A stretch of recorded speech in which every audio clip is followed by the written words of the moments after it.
80, and I try to do as much as I can for them. And I really don't have an outlet, and I've never really had an outlet to be able to just talk.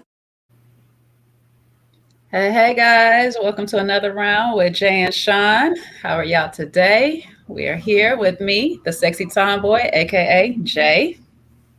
What's up, everybody? This is Sean Unfiltered. And we have a guest, ex-church F-boy. I ain't gonna let it down if you gonna keep it up. No. Ain't gonna get away with it. Everybody's fave, Coach, the hardest working man on YouTube, y'all. We appreciate you. Lessons. And today we're talking about, is it trauma bonding or actually connecting through experiences and empathy?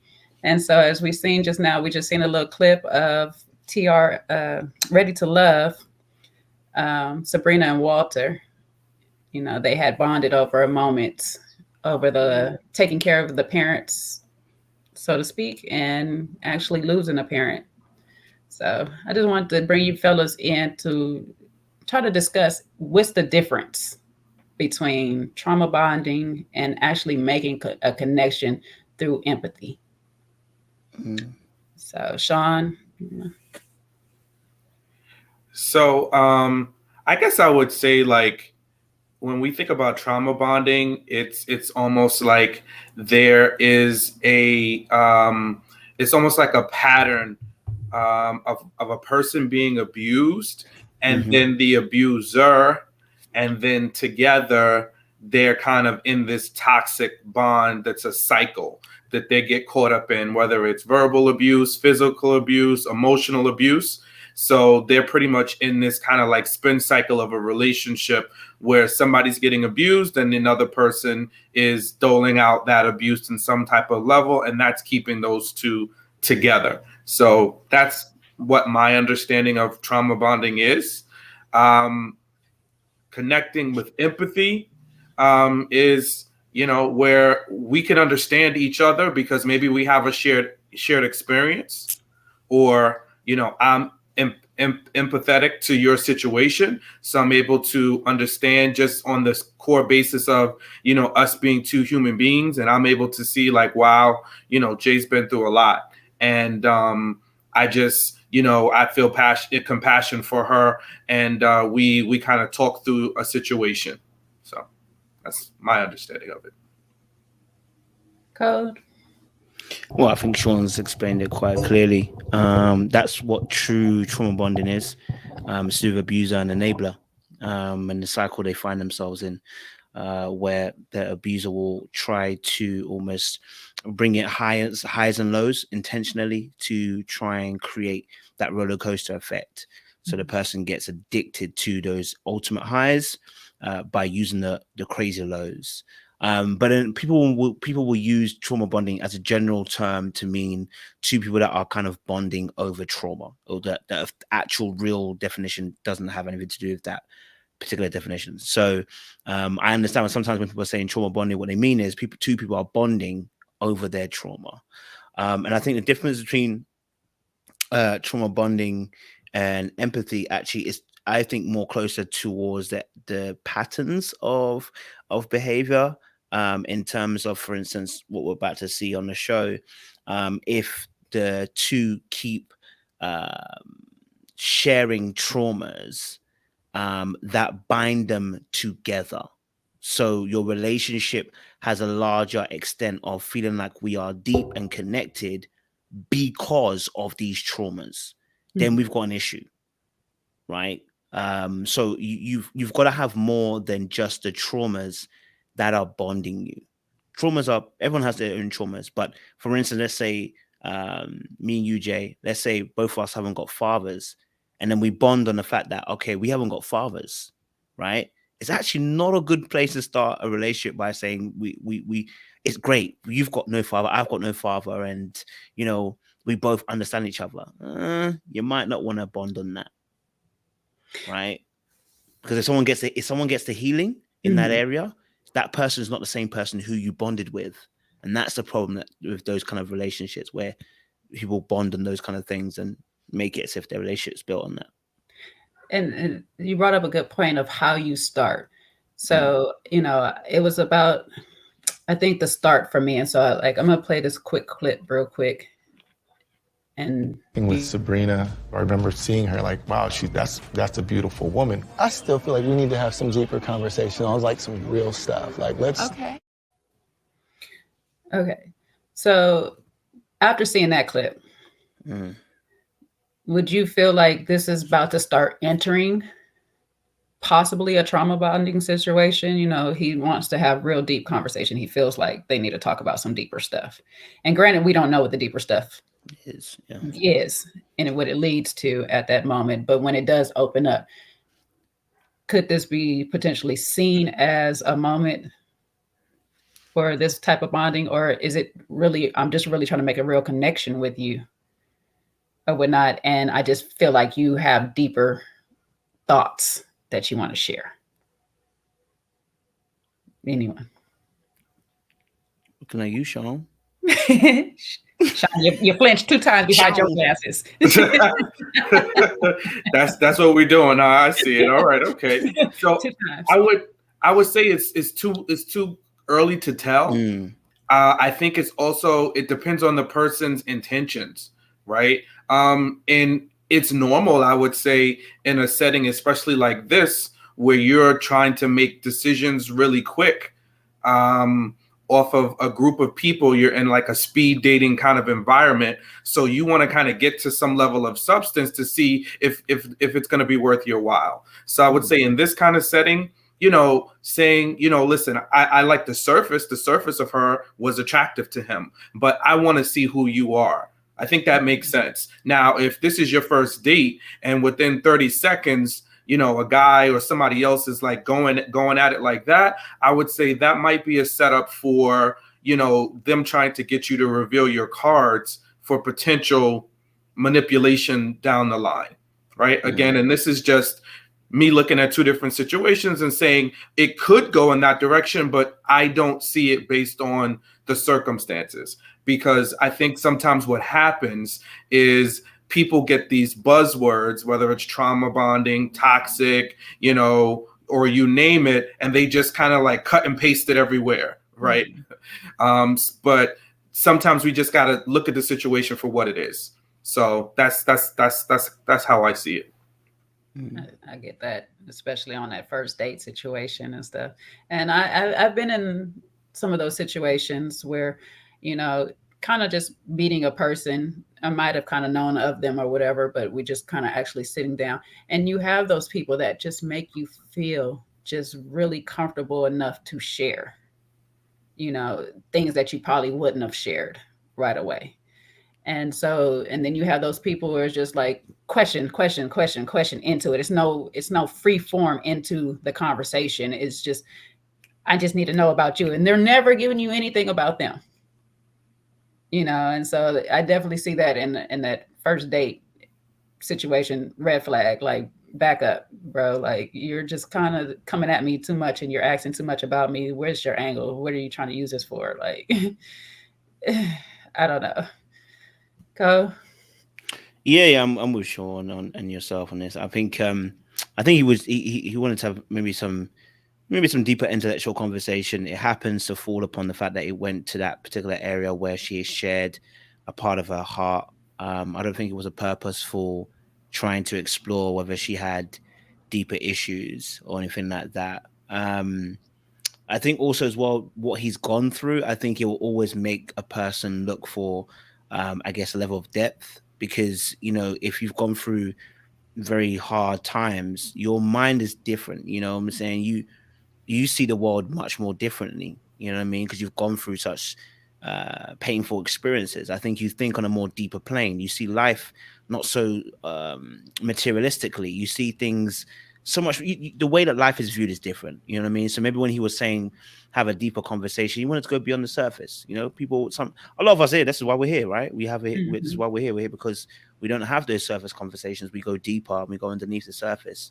So I think he was just trying to get that kind of conversational piece going, you know, where he got a little bit more deeper. And it just so happened that she felt comfortable enough to share that with him.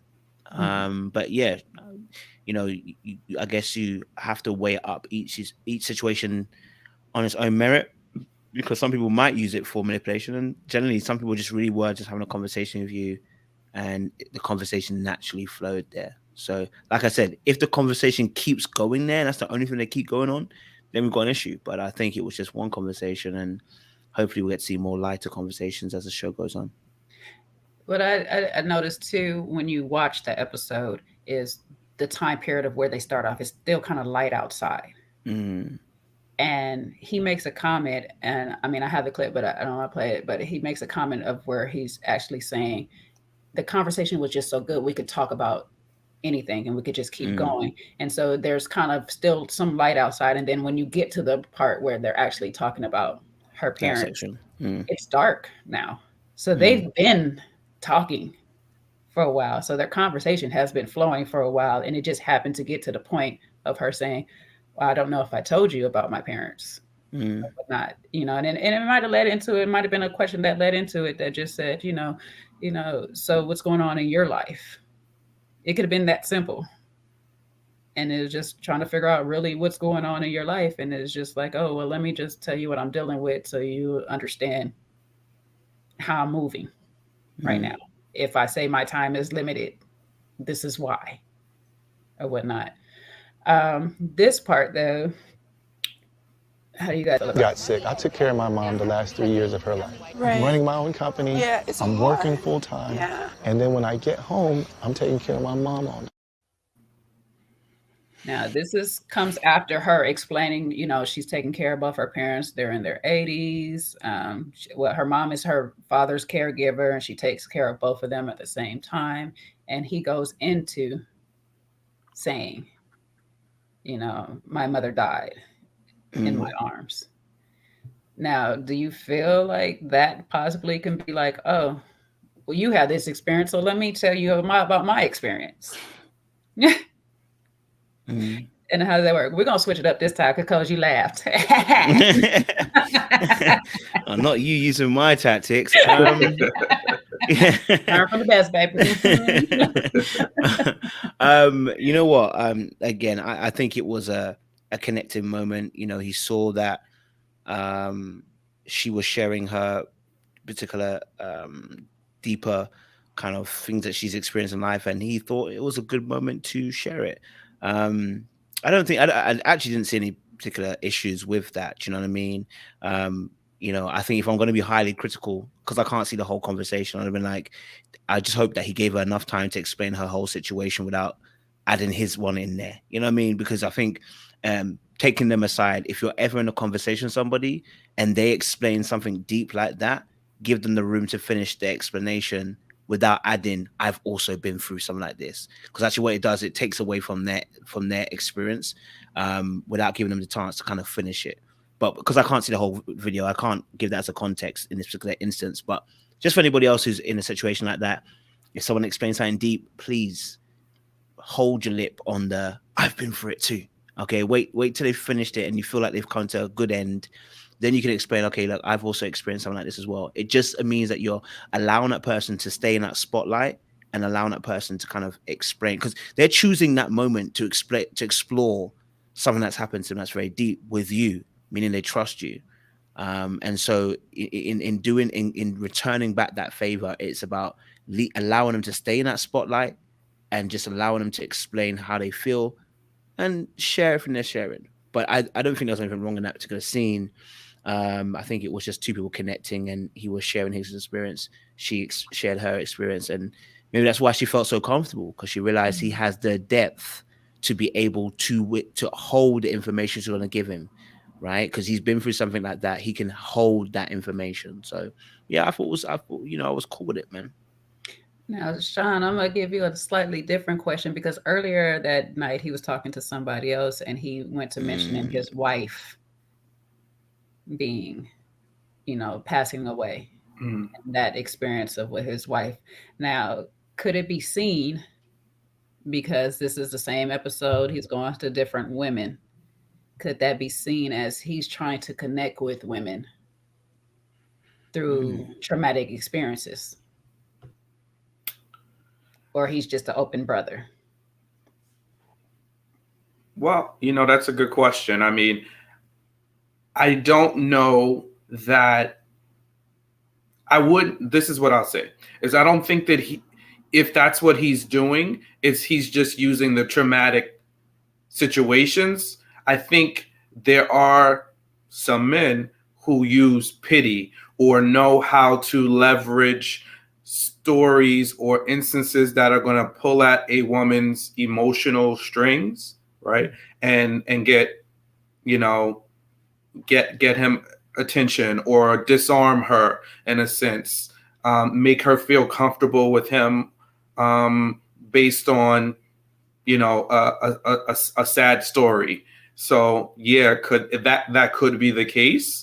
I haven't seen enough of him to make that determination if he's just running around, moving around like that.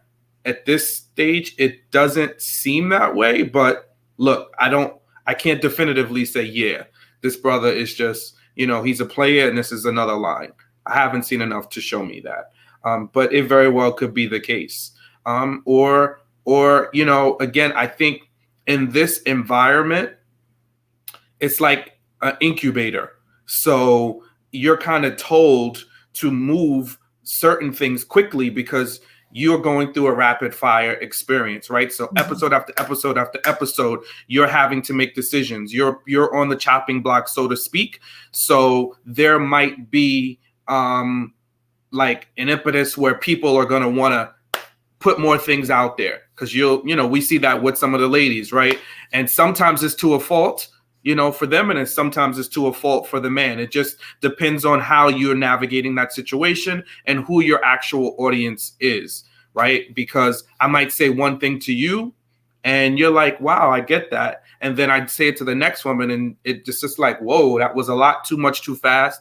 And you didn't, there was no prep for that. So I think it seems like he is navigating and determining who he should talk to in which way, and it's being well received by the women that he's engaging with. So I just had a thought, like, okay, so last season we had Jason, who kind of shared some of his experiences with Kyra, like super early. And I've known people who have gotten into, so to speak, toxic relationships later on because they had got attached to a person who pulled on their empathy strings. And so could this just be like another one of those situations where we kind of felt that way with Jason last year, where he was trying to attach to Kyra or whatnot? And I'm not saying that we all did on this here panel right here, but there was a lot of people that have speculated that he was just releasing too much too soon. And, sometimes when we release too much too soon, could that put us in a bad position for either the person who it's being released upon or the releaser? How do you guys feel about that part? Coach, we'll go back to you. Yeah, I remember that situation with Jason as well. And I said I was one of those people that said, yeah, that information came out probably a bit too soon. And I think it came out too soon for him because of, you measure by not necessarily the content, but you measure by, you have to take it, you take in information, right? So you kind of make a judgment by how the person presents this information. Are they over it? Where they stand at it? How they telling the actual information? Because that gives you a bit of an indication in terms of where they're coming from. When I heard, obviously, Walter speak, for instance, to Sia about the fact his wife had passed, it didn't sound like David from last season. It didn't sound like when David was saying about how he's not, he felt like David was still emotional about his parents splitting up. It wasn't that kind of energy I was getting from Walter. It's like, I know this has happened. I've moved forward from it. I'm more collected. I've gone out there. I've dated people, blah, blah, blah, such, etc. Right. So it looked like he was in a more stable condition when he's given this information. Right. And so when he's obviously explaining about his mom died in his arms, blah, blah, I'm not concerned because I'm seeing a more stable condition in terms of when he's presenting this information. Therefore, when I saw that, I said, okay, cool. I said, okay. When I saw Jason, I said, I don't see as much stability when you're explaining this depression issue. the way you carry yourself, the way you move, the way you talk, you take that all as information, right? As body language, etc. Right? So when I was seeing Jason, that's why I was making that deduction to where I'm seeing with Walter. I'm like, okay, I'm not seeing that instability. And I think that's why it was so comfortable also for Sabrina to be able to share what she was sharing, because she sensed the stability, right? It was Jason sharing the information with Kyra, not Kyra sharing the information with him. Like Kyra said, thank you very much for sharing information, and he could share that information because she was sturdy, right? But she didn't share any deep information back with him. Well, Right. from what we saw. So we saw two people, Sabrina and Walter talking. That's why I never made a deduction that, oh, I think Sabrina is weak or she's suffering. I said maybe some of the stuff, because the way she said it was she had never spoke to anybody about the situation. That was the only reason why I suggested maybe she needs a therapist, because she hasn't been able to speak to anybody about it. You need someone to talk to about it. But other than that, I didn't sense any instability from Sabrina. Even when she was crying, it wasn't profusely. I mean, listen, she cried less than Zach. I'm not trying to bar him, but she cried less than Zach. Okay. And that's an emotional situation, which I would even say I can understand why she'd be crying, because she's experienced such a deep, painful situation. So I never sensed that instability. And I think that's what you have to kind of take into account. You as an individual have to kind of read the room and kind of see, is this person sharing this information? Are they unstable when they're sharing this information? Are they not in a good place when they're sharing this information? And then kind of make a deduction that way. And you can see that through, like I said, body language, how they present the content. I think I made this point some months back where I was saying, for instance, if someone cheats, right? Ask them what have they learned about cheating. If they start stumbling and going, I haven't really learned anything, you have to look at them like, you haven't learned anything. What do you mean? So you went and cheated, you don't learn nothing. That person hasn't thought, they haven't processed it. They haven't processed that. And the same thing here. If Walter starts talking, going and saying certain things about the past, you have to make a deduction and say, is he talking from stability or instability? And you have to know that by the content of what someone says and how they say it, and et cetera, et cetera. I didn't sense that from them too, to be honest. So yeah, that's what I would say. Yeah, I'm glad you brought that up, and the instability and the stability, because we also had a talk before about the safe spaces that people have or whatnot. And with Jason and Kyra, there was no retort to it because she didn't feel safe. He didn't make her feel safe enough to say anything in response to that. However, with Sabrina and Walter, they both made each other a safe space to have that moment. It was one of those, let me pull you to the side, let's talk. And in this talking, you just feel comfortable enough to share this. And I don't make you feel any way about sharing this. Like, he even comforts her in a nice protective way, just dabs her tears and everything like that. And then gave her a little time, because it looked like she had a little time to catch herself, gather herself back. Like you said, give her time to finish through it. And then made his statement on saying, basically, I understand where you're coming from because this is my experience or whatnot. And so that right there, that's what I appreciated about the whole moment right there, because they both made a safe space for each other to feel vulnerable enough to share their experience, because he may be a little bit more healed in his process, but that's a parent still. That's your parent. You're not healed. There's always going to be a moment of a breakdown when you love that person and you lost that person that you love. So, for you to be able to still be able to open up and say, hey, this happened to me. I understand where you're coming from. Call me if you need anything to talk to somebody to walk you through it, because, maybe I can be there for you. That's what I got from it. I don't know if you got anything else from it, Sean or Coach.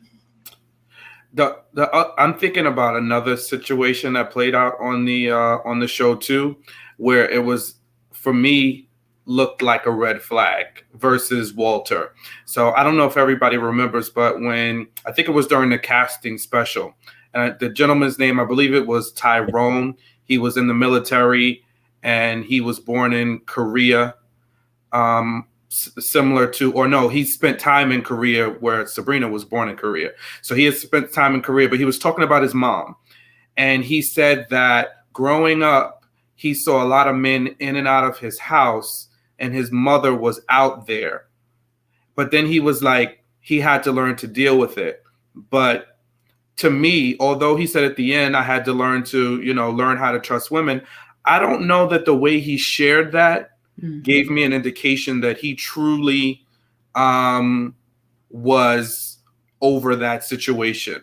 Yeah, sure. And it kind of gave me the sense that he still would be dealing with women in that particular way and using that experience with his mom as a lens or to how he dates women.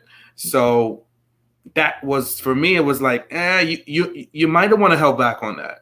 That might have been something that you share later on down the line with like, hey, listen, this was a bad experience I had growing up. I'm still trying to kind of dealing with it and navigating it, but that's more one-on-one. You right now want to say that in a casting special without a lot of context, and it just kind of puts your mom out there in a position for somebody that just wouldn't know.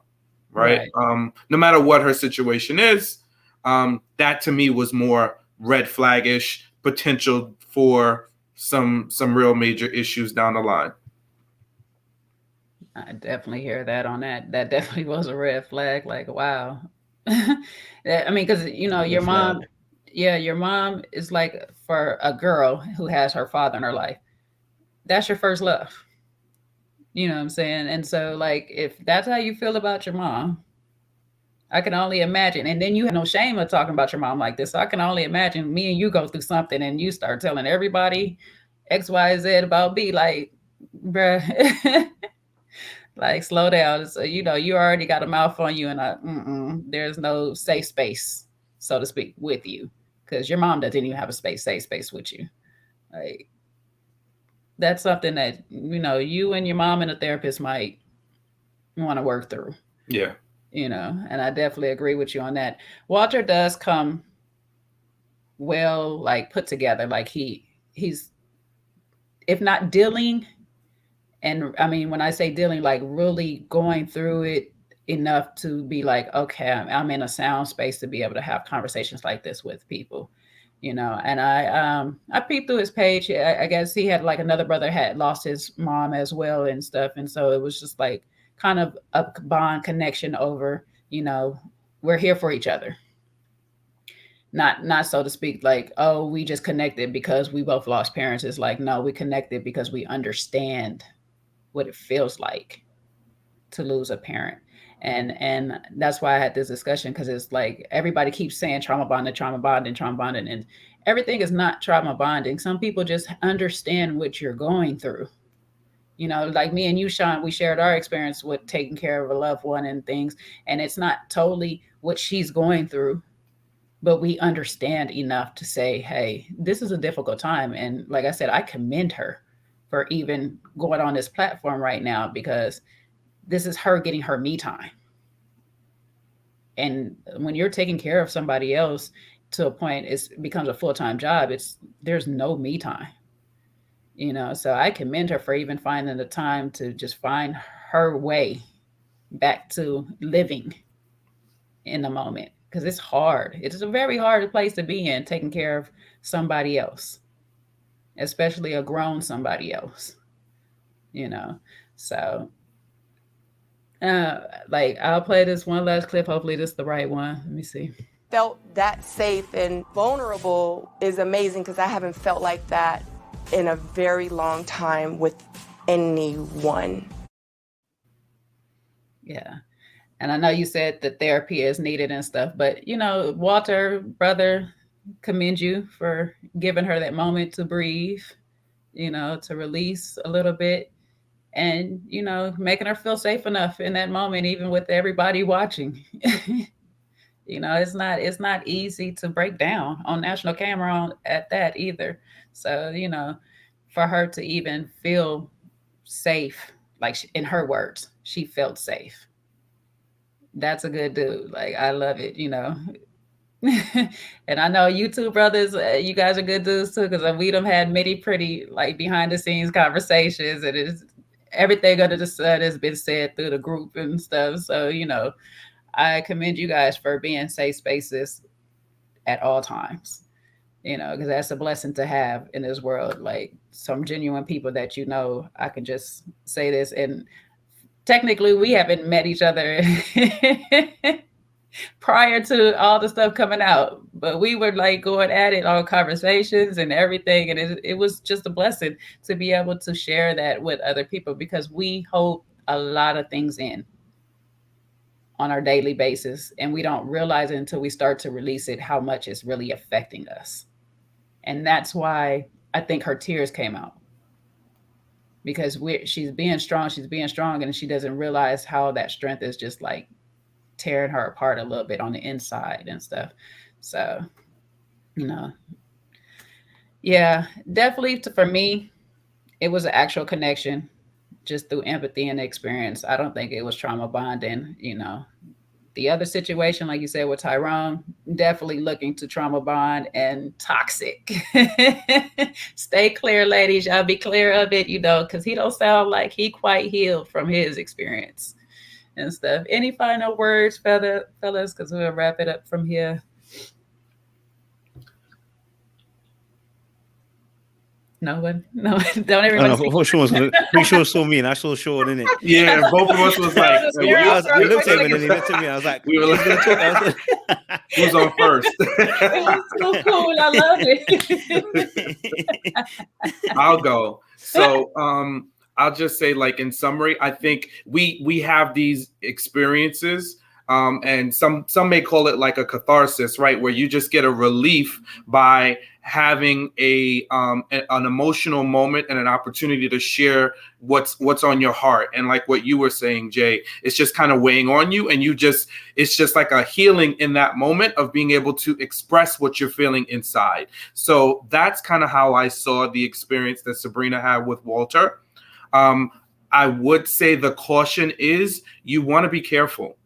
You definitely should be careful, especially when you don't know the person, because there always is the risk that the information you're sharing can be used against you down the line. And it's not to say to throw up a wall 20 feet high and don't share any part of yourself, but just share what you feel comfortable being said again, right? And that's kind of like a general given rule that I operate with, especially when I'm engaging in conversations with people that I don't know that well, is I share what I'm comfortable with somebody else hearing, right? So if I'm uncomfortable, like, hey, if I share this and somebody repeated it, how would I feel, right? Mm-hmm. I kind of use that as my benchmark.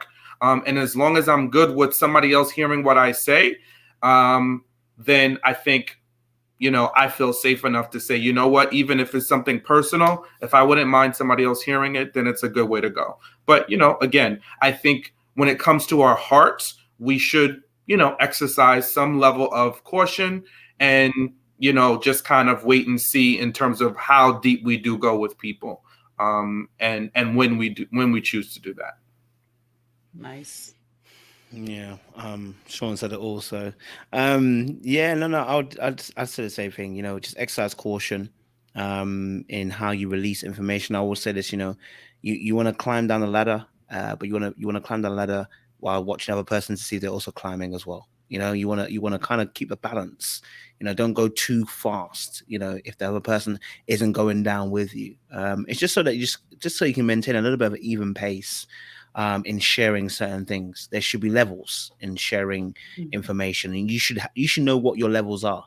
If you're not aware of your levels, that is an indication that you need to go back, sit down, and really assess and say, actually, what is deep for me, what is not deep for me, what is okay to share, what is not okay to share. And like you were saying, Sean, how would I feel if someone else repeated this information? And so you will know how and when to share that information. I'd also like to say as well that I think people who are going through deep things, when I say therapy, I don't mean necessarily someone who's going to fix you, but someone who's going to listen to you, right? Because sometimes what can happen is you might be afraid that people who are even your friends or family may have heard this before and might not want to hear it again. Well, that's why we pay for therapists, right? Or pay for a counselor who can just sit there and listen. You know what I mean? If that's all you need, you pay the person, you say, hey, I need an hour. You're just going to have to listen. Okay, I don't need you to fix anything. Just listen, right? And that person will do that. and listen to you for an hour or whatever, and you just release. And the reason why I'm saying that is because you actually see life so much more differently when those weights are off your chest. Because you can actually start to breathe properly. And when you're in that space, you're not being suffocated. So the world is different, and how you move is different. How you talk, how you interact with people is all different. So if you need that, please reach out to someone who's reach out to a counseling service or whatever. Just release that information and allow yourself to be free. Let's see, my final thought, I'm gonna say Frank Ocean, Taxi Cab, the Taxi, that song right there. That's why that show came about, Taxi Cab Confessions. You paying for that man to drive you around while you release all your stuff. That's the cheap route. Don't listen to me. But I'll say everything that the brothers already said already. Definitely, you want to be cautious. Now I'm gonna go back to my prayer for discernment, as always. Pray for discernment, because if your gut is telling you hold off, if you stumbled on your words, it's probably not the person that you need to be sharing that information with. If you get any of those inklings of anything, if it doesn't just fly out your mouth before you caught it, they probably shouldn't be talked to about this. This is just not the right person. So keep praying for that discernment. Yes, definitely find somebody. If you got real good people in your corner, I won't say make them your therapist per se, at least ask them if they can handle that weight for the day, because they might be going through their own things. Like Coach say, that therapist is paid for that, so they learn how to release all that you're putting on them. But sometimes we dump on our friends and not realizing they're already carrying some weight. So if you're going to be one of those friends that need to dump, you at least check on your friend to make sure they can handle that first, if they're in a position mentally to just let you vent. So, find you some good friends that you can vent to, get you a therapist, get it off of you. Prayer. Sometimes just the prayer alone, you can pray and that weight will be lifted off of you. If you ask him, he'll take it off of you, but definitely be cautious of who you are venting to. Everybody is not your friend. Anyways, tell the people where they can find you at, Coach. Well, guys, you can find me at Little Blackbutt 91. That's on YouTube. That's also on Instagram. So Little, please spell it for English, guys. All right. So you can also find me on TikTok, Black Muscle. Do a lot of dancing on there, guys. If you need a little bit of a release entertainment, find me on there. And Sean, you can only find Sean here. Damn it. Don't just play. Hold him hostage. Well, yes, you can definitely find me here on this wonderful channel here, Chopping It Up with Jay. You can find me on my channel, Sean Unfiltered. Got content already up, so excited about that. And Sean Davis 120 on IG. And I will put both of these brothers' things up in the little descriptions up above, so you guys can click while this is playing. Well, after it's playing, come back and click it. We want to get through the whole thing. But thank you again. Please like, share, and subscribe. And if you guys have any more content that you guys want us to discuss or whatnot, make sure you hit us in the email below. It's going to be in the description box. And as always, stay blessed. Thank you.